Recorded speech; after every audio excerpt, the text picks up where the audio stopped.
Welcome to We All Learners. So today we are going to discuss physics and measurement. So ये topic जो आप JEE NEET पढ़ रहे हैं या JEE या नीट या किसी भी कॉम्पिटिटिव एग्जाम्स की तैयारी कर रहे हैं जिसमें फिजिक्स है, तो उसमें ये इस टॉपिक से हमेशा क्वेश्चन आता है। तो आप इस वीडियो को पूरा देखिए, आपके लिए बहुत हेल्पफुल होने वाला है। तो फिजिक्स क्वांटिटी पहले समझते हैं फिजिक्स क्वांटिटीज़ क्या होती है। तो जिस भी क्वांटिटी को आप मेज़र कर सकते हो आपकी फिजिकल क्वांटिटीज़ होती है। लाइक दूध को आप मेज़र कर सकते हो, बताते हैं 1 लीटर है, हाफ लीटर है। तो 30 क्या है आप उसे मेज़र कर रहे हो तो फिजिकल क्वांटिटी है।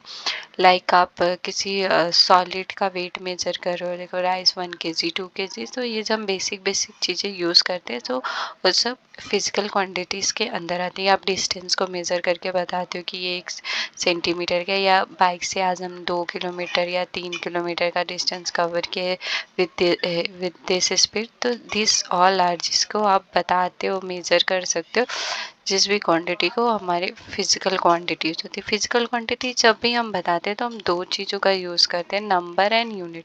जैसे मैंने बोला 5 किलोमीटर्स, सो 5 जो है ये क्या है, नंबर्स एंड किलोमीटर ये एक यूनिट है। तो जो भी कोई क्वांटिटी डिस्क्राइब की जाती है with the help of number and unit, तो हमारी फिजिकल क्वांटिटी होती है। फिजिकल क्वांटिटीज जो होती है वो दो टाइप की होती है, basic quantity and derived quantity. Basic quantities को ही हम फंडामेंटल क्वांटिटीज भी कहते हैं, और जो भी डिराइव्ड क्वांटिटी होती है बेसिक क्वांटिटीज की पार्ट होती हैं। सो बहुत सारे एग्जाम्स में ऐसा क्वेश्चन आया कि फिजिकल क्वांटिटीज़ कितने टाइप की होती हैं, तो आपको आंसर पता होना चाहिए कि वो 2 टाइप के होते हैं। आपको इतना इजी भी क्वेश्चन मिल सकता है बहुत सारे पेपर्स में। हाँ, और फंडामेंटल क्वांटिटी जो होती है हमारी 7 टाइप्स की होती हैं। बहुत सारे एग्जाम्स में ऐसा पूछा गया है कि इनमें से कौन सी फंडामेंटल क्वांटिटीज़ हैं, या पूछा गया इसमें से कौन सी फंडामेंटल क्वांटिटीज़ नहीं है। तो वहाँ पे आपको आंसर को एलिमिनेट करना रहेगा, मतलब 4 में से कोई एक को पे टिक करना रहेगा। तो आपको पता होना चाहिए कि हमारी फंडामेंटल क्वांटिटीज़ कौन कौन सी हैं। तो लेंथ हुआ, मास हुआ, टाइम हुआ, टेम्परेचर हुआ, ल्यूमिनोसिटी हुआ, इलेक्ट्रिक करंट हुआ, अमाउंट ऑफ सब्सटेंट हुआ। This all 7 are fundamental quantities. आप ये क्वांटिटीज़ को याद भी कर लीजिए और इनके डायमेंशंस को भी अच्छे से चेक कर लीजिए, मतलब याद कर लीजिए, क्योंकि एग्ज़ाम्स में इसमें से क्वेश्चन आता है। बहुत सारे टीचिंग एग्ज़ाम्स में मैंने देखा है कि इसमें से क्वेश्चन आया है, और बहुत आपको JEE में भी पूछ सकते हैं कि इनमें से कौन सी फंडामेंटल क्वांटिटीज़ हैं या नहीं, आ भी सकता है। तो डिराइव्ड क्वांटिटीज़ और जो होती है हमेशा बेसिक क्वांटिटीज़ पे बेस्ड रहती है। जैसे डिस्टेंस, स्पीड है डिस्टेंस अपॉन टाइम, इसमें दो फंडामेंटल क्वांटिटीज है। जैसे कि डिस्टेंस जिसका डायमेंशन L है, टाइम जिसका डायमेंशन T है। तो स्पीड जो है यहाँ पे दो फंडामेंटल क्वांटिटी पे बेस्ड है। इसके लिए एक ये डिराइव्ड क्वांटिटी है। ऐसे हुआ वर्क हुआ, फोर्स हो गया और पावर हो गया। All this quantities come under the derived quantity, because ये सारी की सारी क्वांटिटी जो है हमारी बेसिक यानी फंडामेंटल क्वांटिटीज पे बेस्ड है। इसके लिए ये हमारी डिराइव्ड क्वांटिटीज होती है। इसके अलावा हमारे पास सप्लीमेंट्री यूनिट्स हैं जो दो होती हैं, plane angle and solid angle. So plane angle होता है वो 2 डायमेंशन के लिए यूज़ होता है, सॉलिड एंगल जो होता है 3 डायमेंशन के लिए यूज़ होता है। प्लेन एंगल की यूनिट होती है रेडियन और इसका सिंबल होता है RAD। और सॉलिड एंगल का जो यूनिट होता है वो स्टेडियन होता है और इसको SR सिंबल से डिनोट करते हैं। सो अभी ये टेबल को याद कर लीजिए क्योंकि बहुत सारे एग्जाम्स में पूछा है कि प्लेन एंगल का यूनिट कौन सा है या सॉलिड एंगल का यूनिट कौन सा है। तो ये इम्पॉर्टेंट है, इसको आप एज इट इज़ याद कर लीजिए। तो इसके अलावा भी हमारे पास टाइप ऑफ सिस्टम होते हैं, CGS system, FBS system, MKS system, SI system. तो मोस्ट जो एक्सेप्टेबल जो सिस्टम है वो SI सिस्टम है। और इन सब के अलावा हम जब यूनिट को चेंज करते हैं तो हमें बाकी सारे सिस्टम्स भी मिलता है, बट यूनिवर्सली जो ग्लोबली एक्सेप्टेड है ऐसा ही है। तो आप जब भी कोई यूनिट्स पढ़ें या तो आप उसको SI यूनिट को अच्छे से लर्न कर लें कि मोस्ट ऑफ द आंसर आपको उस SI यूनिट पे ही मिलेंगे। तो डिराइव्ड क्वांटिटीज़ के हम डायमेंशंस कैसे निकाल सकते हैं? तो ये जो डायमेंशन निकलते हैं वो हमारे बेस्ड होते हैं फंडामेंटल क्वांटिटीज़ पे।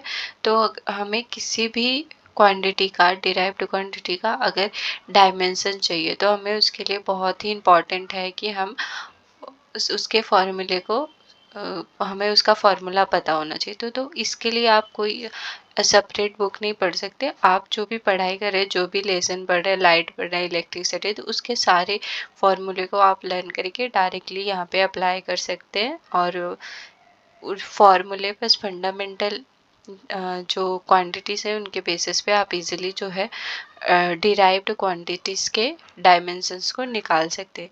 जैसे होता है वेलोसिटी, तो वेलोसिटी हमें पता है कि डिस्टेंस अपॉन टाइम होता है।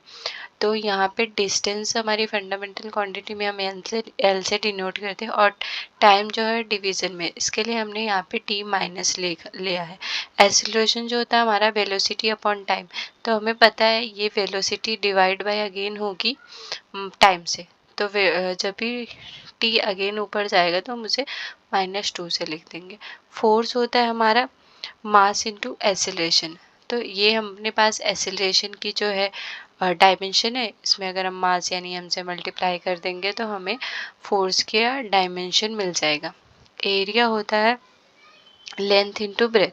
तो अगर हमें फॉर्मूले का पता है तो हमें पता है एल लेंथ एंड ब्रेथ दोनों डिस्टेंस को बताते हैं। तो इसके लिए हम एल यहाँ पे 2 बार मल्टीप्लाई होगा तो एल का स्क्वायर हो जाएगा। वॉल्यूम में, एरिया में हाइट मल्टीप्लाई हो जाती है, यानी हाइट भी एक तरह का डिस्टेंस है। तो यहाँ पे एल क्यूब में, एल स्क्वायर में जब भी हम एल से मल्टीप्लाई करेंगे तो अगेन वो एल क्यूब हो जाएगा। और डेंसिटी हमें पता है होता है, डेंसिटी का फॉर्मूला होता है मास अपॉन वॉल्यूम।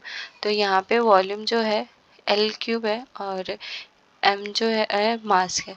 तो यहाँ पे एल क्यूब को माइनस में लिखेंगे क्योंकि यहाँ पे डेंसिटी होता है मास अपॉन वॉल्यूम। वॉल्यूम यानी वो डिवाइड हो रहा है तो ऊपर जाएगा, तो इसके लिए हम उसे -3 से शो करेंगे। प्रेशर जो होता है अपना फोर्स अपॉन एरिया होता है। तो प्रेशर जो होता है वो होता है, इस प्रेशर का फॉर्मूला होता है फोर्स अपॉन एरिया। तो फोर्स यहाँ पे ये है, इसका डायमेंशन mL/T-2 और एरिया होता है एल का स्क्वायर।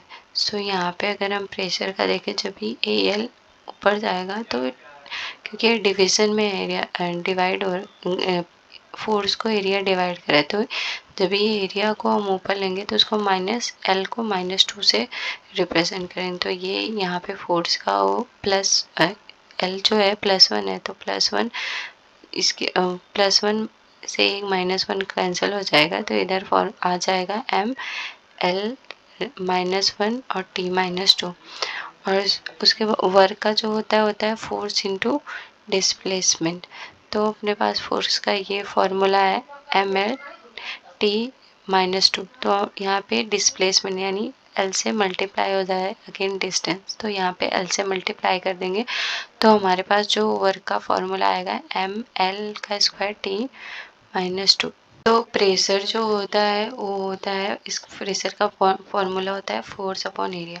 तो फोर्स यहाँ पे ये है, इसका डायमेंशन mL/T-2 और एरिया होता है एल का स्क्वायर।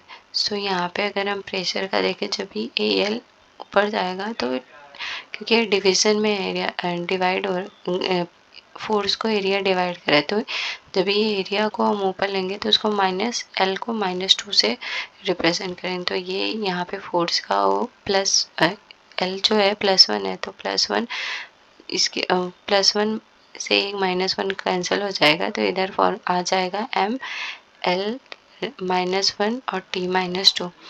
और उसके बाद वर्क का जो होता है फोर्स इंटू डिस्प्लेसमेंट। तो अपने पास फोर्स का ये फॉर्मूला है mL/T-2। तो यहाँ पे डिस्प्लेसमेंट यानी एल से मल्टीप्लाई हो जाए अगेन डिस्टेंस, तो यहाँ पे एल से मल्टीप्लाई कर देंगे तो हमारे पास जो वर्क का फॉर्मूला आएगा mL²T-2। डायमेंशन एनालिसिस के एप्लीकेशंस के बारे में हम जानने वाले हैं। तो पहले तो एक यूनिट को दूसरे यूनिट में कन्वर्ट करने के, यानी एसआई सिस्टम के यूनिट को अगर हम सीजीएस सिस्टम में कन्वर्ट करने वाले हैं तो हमें उसके लिए डायमेंशन एनालिसिस की को यूज़ करना पड़ता है। और consistency of the physical equation, मतलब उनकी कंसिस्टेंसी को, फिजिकल इक्वेशंस को पता करने के लिए भी हमें डायमेंशन एनालिसिस का आना इम्पोर्टेंट होता है। और डिराइव्ड यूनिट का जो है फिजिकल क्वांटिटी यानी फंडामेंटल क्वांटिटी से क्या रिलेशन है, ये भी पता करने के लिए हमें डायमेंशन एनालिसिस, इसके बेसिस पे हम उसे इजीली सॉल्व कर पाएंगे कि इसका बेसिक यूनिट से क्या रिलेशन है। डायमेंशन एनालिसिस के बहुत सारे यूजेस है, उसी तरह इसके बहुत सारे लिमिटेशन भी है।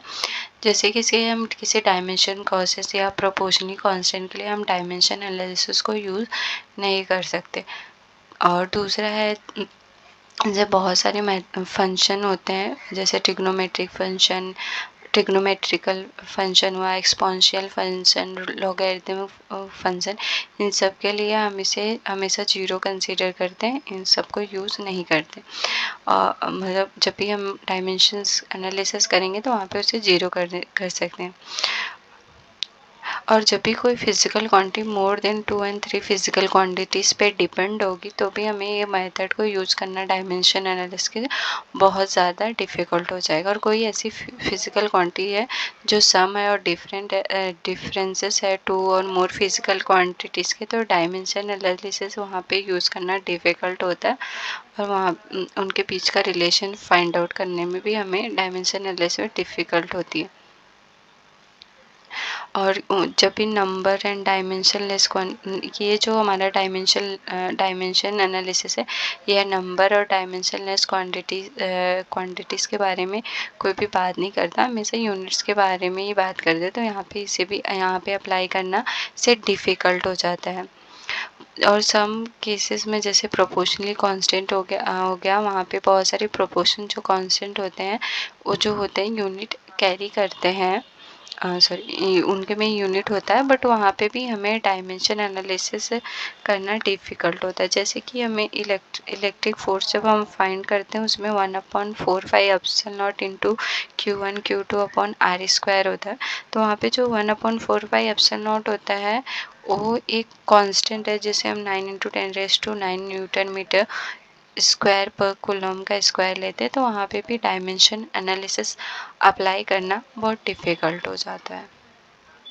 तो ये इसके कुछ लिमिट। तो जो सिग्निफिकेंट फिगर होता है, इससे हमेशा एग्जाम में क्वेश्चन आते हैं, बहुत इजी क्वेश्चन रहते हैं, बच्चे हमेशा इस क्वेश्चन में मिस्टेक कर देते हैं। तो याद पे इस क्वेश्चन को सॉल्व करने के टाइम हमेशा याद रखना, जीरो अगर डेसिमल के बाद है और उसके साथ कोई नंबर है तो उसे हम काउंट करेंगे अगर उसमें कोई यूनिट लगा, अदरवाइज उसे काउंट नहीं करेंगे। जैसे यहाँ पे 250 यहाँ पे जो जीरो इसे नहीं काउंट करेंगे, बट यहाँ पे जो जीरो है उसे काउंट करेंगे। जैसे यहाँ पे 3.0800, तो डेसिमल के इसमें नंबर है और डेसिमल के बाद है, तो यहाँ पे इसे काउंट करेंगे।